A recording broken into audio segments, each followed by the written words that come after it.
नमस्कार विद्यार्थी मित्रमैत्रिणींनो. आज आपण कथा साहित्य प्रकार परिचय बघणार आहोत. यामध्ये आपण कथा म्हणजे काय, कथेची पूर्वपीठिका, कथेचे घटक, कथेची वैशिष्ट्ये, कथेचे सादरीकरण हे घटक बघणार आहोत.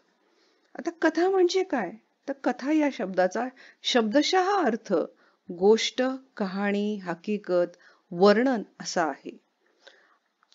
छपाईच्या अगोदर म्हणजे छपाईचा शोध लागण्याआधी गोष्टी सांगितल्या जायच्या, ऐकल्या जायच्या. छपाईचा शोध लागल्यानंतर गोष्ट छापून यायला लागली, तिची कथा झाली. आणि कथा हा शब्द कसा तयार झाला? कथा हा शब्द कथ या मूळ धातूपासून रूढ झाला. कथ म्हणजे सांगणे, निवेदन करणे. आणखी कथा म्हणजे काय, तर कथा म्हणजे एका विशिष्ट स्थलकाली पात्रांच्या परस्पर संबंधातून घडलेल्या घटनांचे एखाद्या विशिष्ट हेतूने केलेले उत्कंठावर्धक चित्रण म्हणजे कथा होय. म्हणजेच कथेमध्ये काय काय असतं? कथेमध्ये घटना असते, कथेमध्ये पात्र असतात, कथेमध्ये स्थळाचा, काळाचा उल्लेख असतो, कथेमध्ये उत्कंठावर्धक चित्रण असतं आणि कथा सांगण्याचा एक विशिष्ट हेतू असतो. आणखी कथा म्हणजे काय, तर कथा म्हणजे पात्रे, प्रसंग, संघर्ष, गुंतागुंत, वातावरण, विचार, भावना, निवेदन शैली अशा सर्वांचे एक सुसंघटित प्रगटीकरण म्हणजेच कथा होय. आता कथेची पूर्वपीठिका आपण जाणून घेऊया. तर 1890 मध्ये श्रेष्ठ कादंबरीकार हरिनारायण आपटे यांनी करमणूक हे साप्ताहिक प्रसिद्ध करायला सुरुवात केली आणि यातून कथा प्रसिद्ध झाल्या. आणि या कथा ज्या होत्या त्या अतिशय साध्या, हृदयस्पर्शी आणि दैनंदिन जीवनाशी संबंधित होत्या. त्याच्यानंतर शिक्षणाचा प्रचार आणि प्रसार वाढत गेला आणि ग्रामीण कथा आणि दलित कथा या दोन कथा प्रकारांनी कथा वाङ्मयामध्ये आपलं बळकट स्थान निर्माण केलं. नंतर स्त्री शिक्षणाचा प्रसार सुरू झाला. स्त्रिया लिहू लागल्या, स्त्रिया आपले अनुभव कथेच्या माध्यमातून व्यक्त करू लागल्या. अशा रीतीने कथा हा वाङ्मय प्रकार अधिकाधिक विकसित, अधिकाधिक वृद्धिंगत होत गेला. अशा या कथेचे घटक आपण जाणून घेऊया. कथाबीज, कथानक, पात्रचित्रण, वातावरण निर्मिती, नाट्यमयता किंवा संघर्ष, संवाद, भाषा शैली हे कथेचे घटक आहेत. एक एक घटक आपण सविस्तर बघूया. पहिला घटक आहे कथाबीज. कथा कशी निर्माण होते, तर एखाद्या घटनेतून. म्हणजे एखादी घटना, मूळ घटना हे कथाबीज असतं. उदाहरणार्थ आपण बघूया की सध्या एक फोटो प्रसिद्ध झालाय. तो फोटो असा आहे की एक मुलगी डोंगरावर एक तात्पुरतं छप्पर उभारून अभ्यास करते. कारण सध्या ऑनलाईनच्या काळामध्ये तिला मोबाईलद्वारे अभ्यास करायचा आहे आणि तिच्या गावामध्ये मोबाईलची रेंज मिळत नाही. पण तिची शिक्षणाची तळमळ एवढी आहे की त्या डोंगरावरती एक तात्पुरतं छप्पर उभारलंय आणि तिथे ती अभ्यास करते, असा तो फोटो आहे. समजा असा एखादा फोटो किंवा ही बातमी एखाद्या लेखकाच्या मनामध्ये घर करते. त्याला त्या शिक्षणाची तळमळ, त्याचं कौतुक वाटतं आणि त्याला असं वाटतं की त्याच्यावर एखादी कथा निर्माण व्हावी. मग त्या लेखकाला फक्त ती मुलीचा फोटो माहिती किंवा ती मुलगी ऐकून माहिती आहे. मग आता ती मुलगी जिवंत करायची, ती कथा जिवंत करायची, तर तो कशाची मदत घेतो? निसर्गाची मदत घेतो, सांस्कृतिक संदर्भाची घेतो, समाजाची घेतो, वातावरणाची घेतो. म्हणजे ती मुलगी कदाचित डोंगराच्या पायथ्याशी राहते, तिचं छोटंसं गाव डोंगराच्या पायथ्याशी आहे, हा निसर्गाचा संदर्भ झाला. गावामध्ये फारसं शिक्षण नाहीये, कारण गावाची प्रगती झालेली नाहीये. शेती आहे पण पाऊस नाहीये, दुष्काळी वातावरण आहे. समाज शैक्षणिक दृष्ट्या मागासलेला आहे, आर्थिक दृष्ट्या मागासलेला समाज आहे. सांस्कृतिक संदर्भ म्हणजे त्या समाजामधल्या असलेल्या रूढी, परंपरा, मुलींनी शिक्षण घेऊ नये, शिक्षण घ्यावं असे काही विचार. हे सगळं तो या सगळ्या घटकांची लेखक मदत घेतो आणि कथा बीज फुलवतो आणि त्याच्यामध्ये रंग भरतो आणि कथा लिहितो. कथेचा दुसरा घटक म्हणजे कथानक. कथानकाचं प्रयोजन काय, कथानकाचा हेतू काय, तर लेखकाचा कथाकाराचा विचार, कथाकाराची भावना वाचकापर्यंत पोहोचवायची. आणि हे पोहोचवताना कथानक तयार करायचं. कथानकात काय काय असतंय? घटना असतात, प्रसंग असतात, पात्रांच्या कृती असतात, स्वभाव वैशिष्ट्य असतं, वातावरण असतं.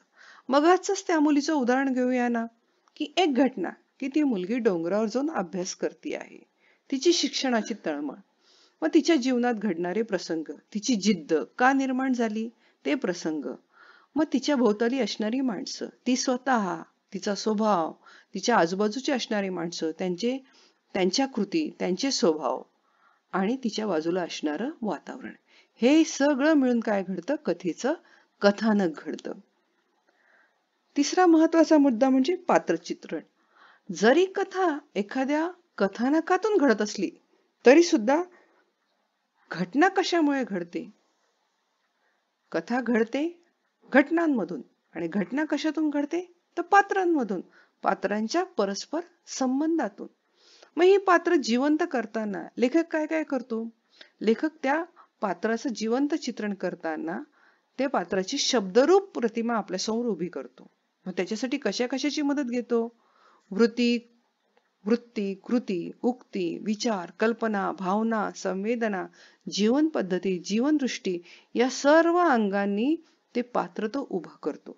आपण उदाहरण घेऊया की लहानपणी तुम्ही राजा राणीच्या गोष्टी ऐकल्या असतील, त्याच्यात एखादी चेटकीण सुद्धा असेल.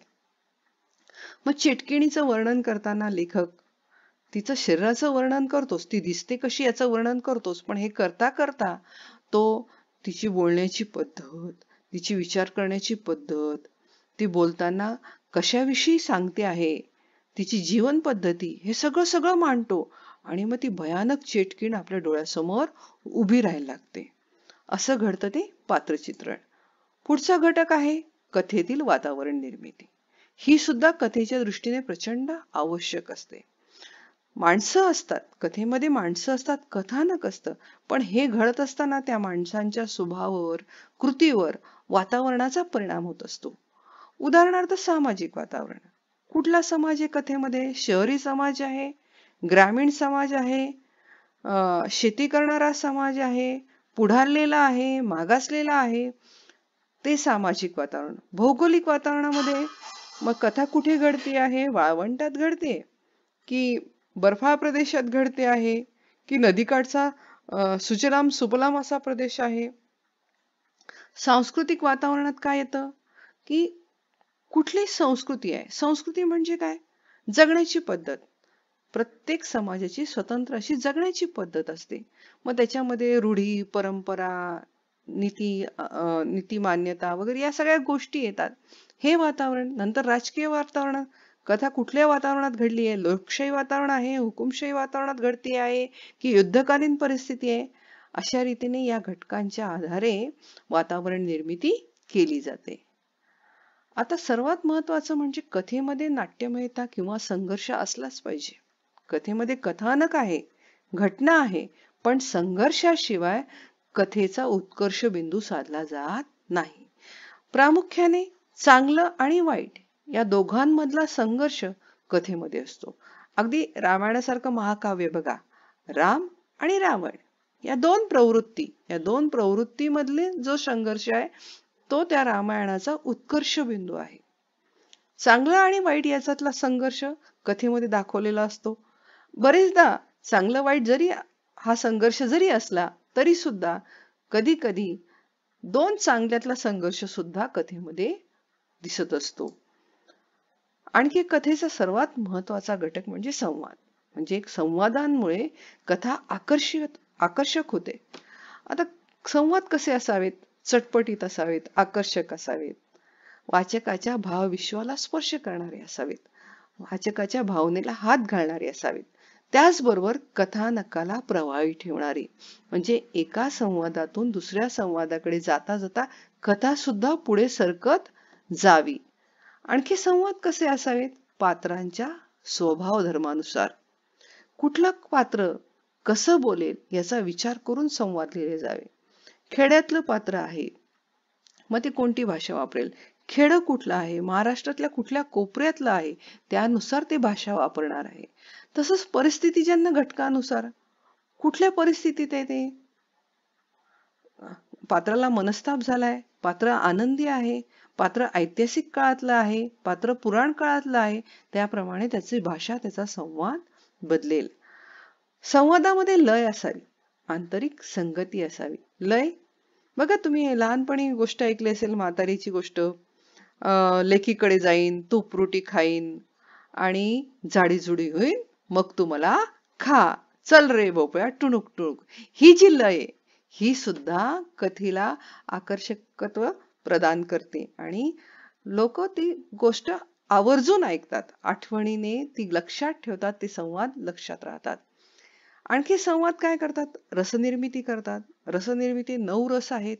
हास्य आहे, कारुण्य आहे, भीती आहे, नंतर अद्भुत आहे, शांतता आहे. ही सगळी रसनिर्मिती संवाद करत असतात. आणखी एक घटक आहे भाषा शैली. भाषा शैली कशी घडते? तर कथेतील पात्राचा स्वभाव कसा आहे. करारी स्वभावाचं पात्र आहे, त्याप्रमाणे त्याची भाषा असेल. भित्र पात्र आहे, त्याप्रमाणे त्याची भाषा असेल. कथेतील वातावरण कसं आहे. मगाशीच आपण म्हटलं की ऐतिहासिक काळातली कथा आहे, ऐतिहासिक भाषा शैली असणार आहे.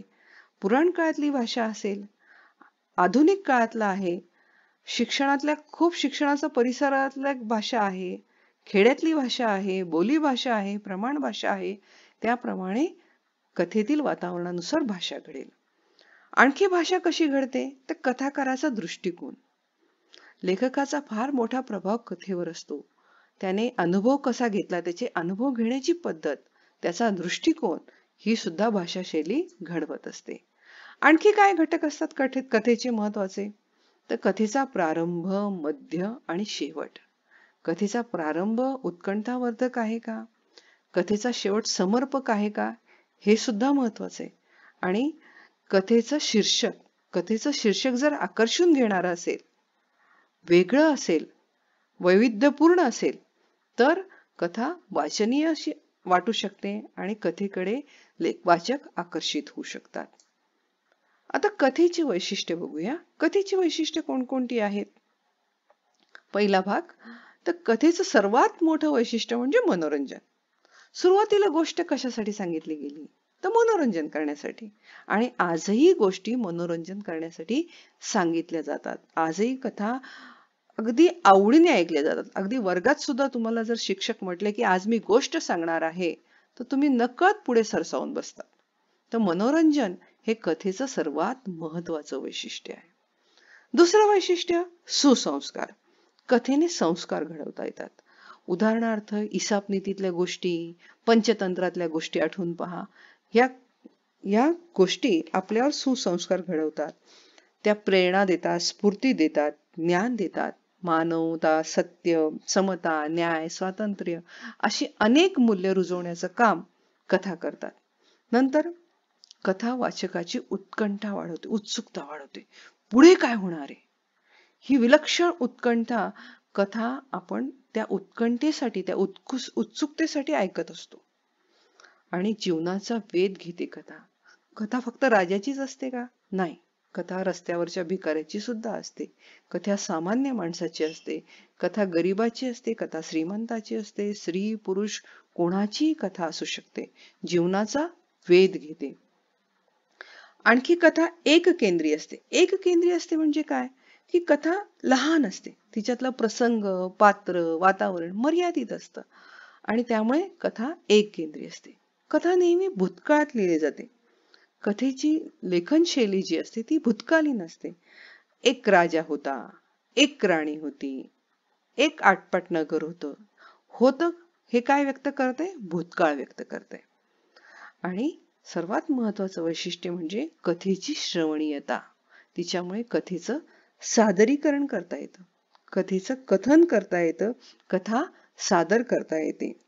म्हणजे तुम्ही बघितलं असेल, मेळावे भरतात, साहित्य संमेलन भरतात, इथे आवर्जून कथा सांगितल्या जातात. आता आपण यापुढे कथेचं सादरीकरण बघूया. कथेचं सादरीकरण म्हणजेच कथा सादर करणे. कथा सादर करणे ही एक कला आहे. प्रगट वाचन करून, प्रगट वाचनाचा सराव करून, नंतर लेखन शैली समजून घेऊन, शब्दोच्चाराचा सराव करून, नंतर सादरीकरण करण्याची कौशल्य अंगी बाळगून आपण कथेचं सादरीकरण करू शकतो. म्हणजे या क्षेत्रामध्ये फार मोठी व्यावसायिक संधी आहे. रंगमंचावरून किंवा आकाशवाणी, दूरदर्शन यासारख्या लोकप्रिय माध्यमातून कथेचं सादरीकरण होताना दिसतं. तिथे आपल्याला संधी आहे. आता कथेचं सादरीकरण 2 प्रकारे करता येतं. एक अभिवाचन आणि दुसरं म्हणजे कथाकथन. अभिवाचनामुळे कथा अतिशय योग्य प्रकारे आपल्याला श्रोत्यांपर्यंत पोहोचवता येते. आणि कथेचं अभिवाचन जर एकाच वेळेस अनेक जणांनी केलं तर काय होतं की एकसुरीपणा येतो. जो आवाजात एका माणसाने वाचल्यामुळे जो एकसुरीपणा येतो तो टाळता येतो. आणि मग कथेतलं संवाद जे असतात, त्याच्यातले चढ उतार, त्याच्यातली शब्दफेक यामुळे कथा रंजक होते, श्रोत्यांना आनंद मिळतो. त्याचबरोबर आणखी जर त्या अभिवाचनाला जर संगीताची जोड दिली, प्रकाश योजनेची जोड दिली, नेपथ्य असलं तर मात्र ते अभिवाचन अतिशय चांगला परिणाम श्रोत्यांवर करत असतं. आणखी एका प्रकारे कथेचं सादरीकरण करता येतं कथाकथन. मधला एक काळ असा होता की कथाकथन करणारी बरीच मंडळी आपल्याकडे होती, बरीच लेखक मंडळी होती.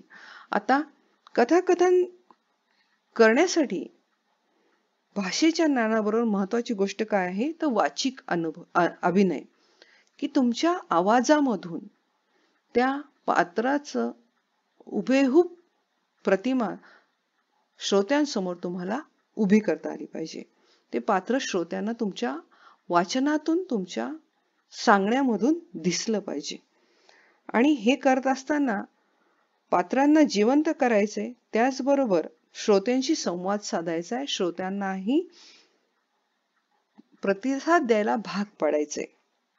इथे कथेची निवड करणं हे अतिशय जबाबदारीचं काम होऊन बसतं. तर अशा प्रकारे कथेचं सादरीकरण ही अतिशय महत्वाची गोष्ट आहे. धन्यवाद.